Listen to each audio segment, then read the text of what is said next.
वरहमतुल्लाहि वबरकातुहू। बिस्मिल्लाहिर्रहमानिर्रहीम। अल्हम्दुलिल्लाहि वस्सलातु अला नबिय्यिहि मुहम्मद व अला आलिहि व अस्हाबिहि व बारक व सल्लम तस्लीमन कसीरा। अम्मा बाद। मोहतरम हज़रात, आपने बहुत तफसील के साथ इल्म और उलमा के सिलसिले में तकरीरें सुनी और दौरान निज़ामत बहुत सारी बातें हज़रत मौलाना बख्तियार साकिब कासमी दामत बरकातहू की ज़ुबानी भी आपने सुनी। और अब हमारे मेहमान खुसूसी हज़रत मौलाना हमारे दरमियान तशरीफ़ फरमा है और बेगूसराय से आए हुए हमारे बुजुर्ग मेहमान हाफिज़ वक़ारी मोहम्मद मुस्तकीम अब भी तशरीफ़ लाए हैं। वो इंशाअल्लाह करीब स्टेज पर तशरीफ़ लाएंगे। तो इन हज़रात की मौजूदगी में अब हमारे अजीज़ तलबाए किराम की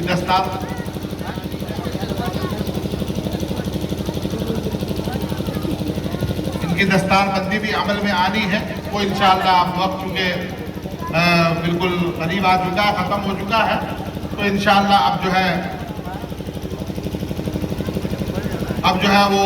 वो कार्रवाई भी हो जाएगी। उसके बाद इंशाअल्लाह हम लोग नमाज़ पढ़ेंगे जोहर की, और नमाज़ पढ़ने के बाद फ़ौरन ही इस मकसद के लिए हम यहाँ यानी मस्जिद अबरार के संग बुनियाद की दुआ के लिए, तो आप हज़रात यहाँ चलकर की सरबत इंशाअल्लाह दुआ देंगे और दुआ करेंगे।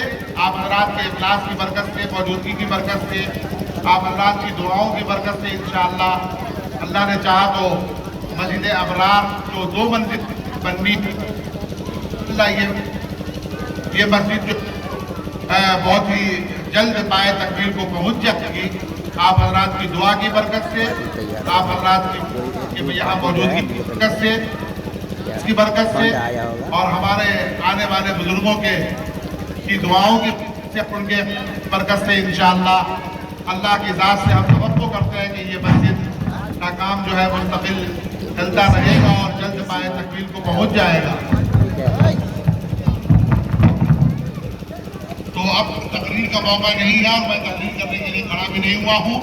बस मुख्तसर तौर पर आपको ये बताना चाहता हूँ कि हमारा ये मदरसा ज़ियाउल उलूम जामिअतुल अबरार 2003 में कायम हुआ था। 1 जनवरी 2003 का वो दिन हमें याद है जब ये बिल्कुल मैदान था और यहाँ पर कोई भी इमारत बनी हुई नहीं थी।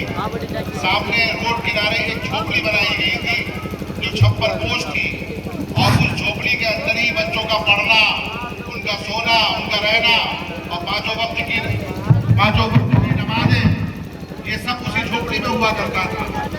बरसात वगैरह में बाद औक़ात परेशानियाँ भी होती थी, वो चूके भी थे, बच्चे थोड़ा सिमट कर बैठते, कभी इधर जाते कभी उधर जाते। इन तमाम परेशानियों को झीला गया है। उसके बाद अल्लाह तबारक व तआला ने ये बाएं जानिब की ये इमारत बनवा दी और ये मुकम्मल हो गया। फिर तलबाए किराम को ज़रा सुख मिला और चैन की सांस लेने का मौका मिला। ये तलबा के लिए कमरे बन गए, रहने की जगह बन गई और बरामदे में पढ़ाई का सिलसिला शुरू हुआ, और उसके बाद फिर बिल्डिंगें बनने का सिलसिला जारी हो गया। और हमारे पीछे ये बड़ा सा हिफ्ज़ हॉल, 80 फुट का लंबा हिफ्ज़ हॉल, जिसके नीचे एक तहखाना भी है, इसके नीचे एक मंजिल भी है, तो अल्लाह ने ये बनवा दिया। तो फिर मुस्तकिल नमाज यहाँ होने लगी और तालीम भी यहाँ होने लगी और बच्चों की रिहाइश उन कमरों में बाएं जानिब होने लगी। उसके बाद फिर मेहमान खाना बना, जो कलकत्ता से, दूर दराज के शहरों से हमारे बुजुर्गान दीन और मेहमान तशरीफ़ लाते हैं।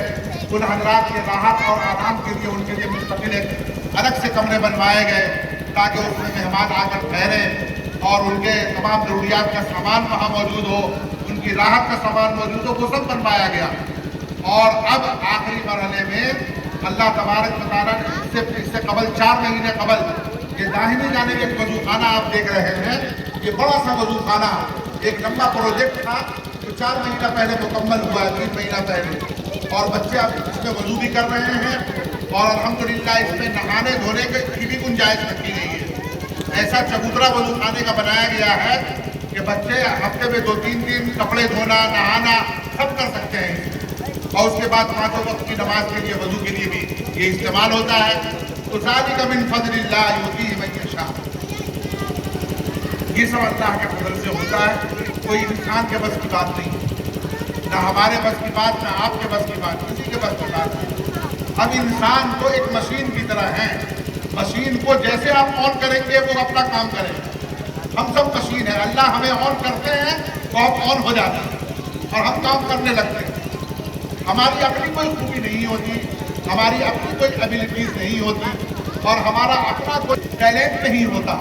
تبارک و تعالیٰ کی جانب سے دی ہوئی ایک توفیق ہوتی ہے، جس کی بنا پر ہم کام کر پاتے ہیں۔ تو 2003 کے بعد سے لے کر آج تک 20 سال تک بڑھتے جا رہے ہیں۔ الحمدللہ اب تو مدرسہ کافی آگے ترقی کر چکا ہے، اس میں ماشاء اللہ ایک بستی سی بن گئی ہے، اللہ نے اسے بنا دیا، اور اب تقریباً سالانہ 22 لاکھ روپے خرچے ہر سال ہوتے ہیں، اور ہر مہینے تمام اساتذہ کرام کی تنخواہ صرف 60 سے 65 ہزار روپے ہر مہینے خرچ کی جاتی ہے۔ جتنے اسٹاف ہیں، اساتذہ ہیں، ان کی تنخواہ، اس کے علاوہ 100-125 بچوں کے لیے کھانے کا انتظام، صبح ناشتے کا انتظام، دن کے کھانے کا انتظام، رات کے کھانے کا انتظام، یہ ساری چیزیں ہوتی ہیں، اور یہ سب اللہ پورا کرتا ہے۔ اللہ تعالیٰ اپنے بندوں کو ان کے دلوں میں ڈالتے ہیں، وہ حضرات اس کا تعاون فرماتے ہیں، اور اسی طرح سے انشاءاللہ یہ مسجد کی تعمیر کا کام جو آج شروع ہوگا، تو آپ اللہ کی دعاؤں کی برکت سے انشاءاللہ اس کو بھی اللہ فائدہ پہنچائیں گے، اور یہ بھی کام انشاءاللہ آسانی سے ہوگا۔ تو میرے کہنے کا یہ مطلب تھا کہ آپ حضرات یہاں پر سلسلہ آج کے پروگرام میں کچھ بچے پاس حاضر بھی ہوئے ہیں، جن کی دفتار میں بھی ہونی ہے، تو انشاءاللہ اب ہمارے جو مہمان تشریف لائے ہیں بزرگ، ان کے ہاتھوں سے ان کو دستار عطا کی جائے گی، اور پھر دعا سے نوازا جائے گا، پھر ہم لوگ نماز پڑھیں گے، نماز پڑھنے کے بعد انشاءاللہ جو ہے ہم لوگ سب کے کے لیے حاضر ہو جائیں گے۔ یہ چند باتیں آپ سے کہیں، مدرسہ کا ایک خاکہ آپ کے سامنے آ جائے۔ اب باقی باتیں مولانا صاحب جو آپ کو بتا ہی رہے ہیں، اللہ تعالیٰ آپ کو خیر عطا فرمائے، اور تمام باہر کے مہمان آنے والے کو خیر عطا فرمائے۔ وآخر دعوانا الحمدللہ رب العالمین۔ السلام علیکم ورحمۃ اللہ وبرکاتہ۔